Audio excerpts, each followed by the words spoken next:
मेरा नाम आशीष दयानी, मैं युवा मोर्चा से हूँ। अच्छा, युवा मोर्चा से। अच्छा, सीबीआई की जांच की मांग कर रहे हैं सभी लोग, सीबीआई की जांच मांग कर रहे हैं।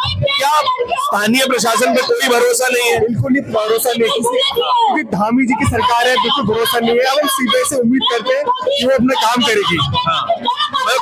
फिर तो धामी जी की सरकार तो उत्तराखंड में बीजेपी की है, केंद्र में बीजेपी की सरकार है, सीबीआई केंद्र की एजेंसी है।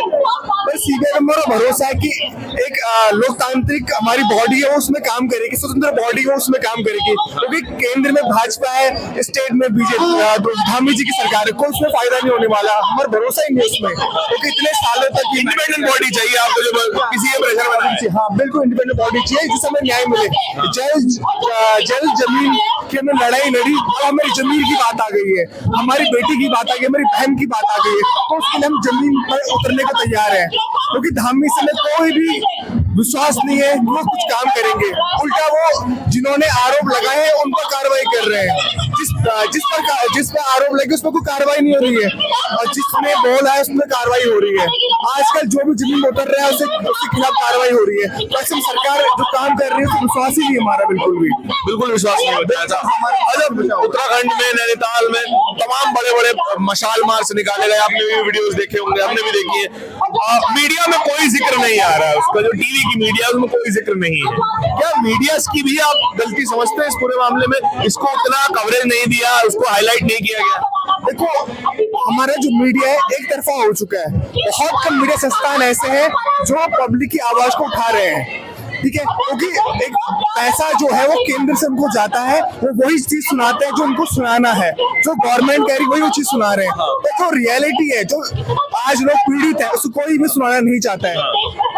लोग YouTube पर ही विश्वास कर रहे हैं, जो इंडिपेंडेंट YouTube के पेजेस हैं, लोग उस पर जा रहे हैं, उस पर न्यूज सुन रहे हैं, क्योंकि वहां पर हमारी बातें उठाई जा रही है।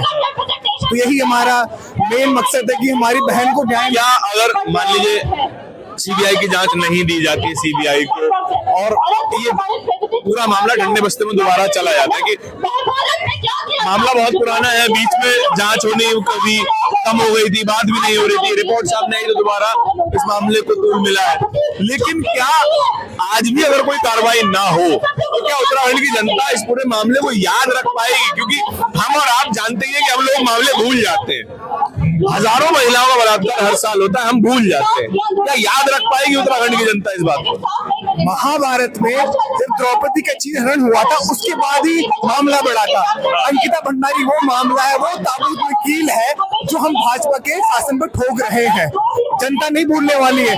कांग्रेस ने, बीजेपी ने जो काम किया है उसको जनता भूल चुकी है। बट जो इतना बड़ा मामला हुआ है, मैंने कहा ना, हमारे जल जमीन की बात जब आई थी हम भूल गए, बट अब हमारी बेटी की बात आई है, इतनी आसानी से हम लोग भूलने वाले नहीं है। और खुद यूकेडी जमीन में उतर के काम कर रही है, और यूकेडी की विकल्प दे रही है कि हम अब सरकार में बनेंगे, और ये अंकिता भंडारी के साथ हुआ है उसको न्याय दिलवाएंगे। बहुत शुक्रिया। देखिए, बात तो सही है कि तमाम तरीके की लड़ाइयां आप लड़ सकते हैं, लेकिन जब आपकी अस्मिता पे, आपकी इज्जत पे बात आती है तो आप अंदर से आहत हो जाते हैं। अंकिता भंडारी का केस कुछ ऐसा ही है। उत्तराखंड की जनता, देश की जनता के गाल पे करारा तमाचा है कि आपकी बेटियां, आपकी बहुएं, आपकी माएं, आपकी बहनें अगर बाहर जाएंगी, किसी वर्क प्लेस पे जाएंगी तो वो सुरक्षित नहीं, क्योंकि एग्जाम्पल हमारे सामने है। दिल्ली में प्रदर्शन हो रहा है, आप देखेंगे, नैनीताल में प्रदर्शन हो रहा है।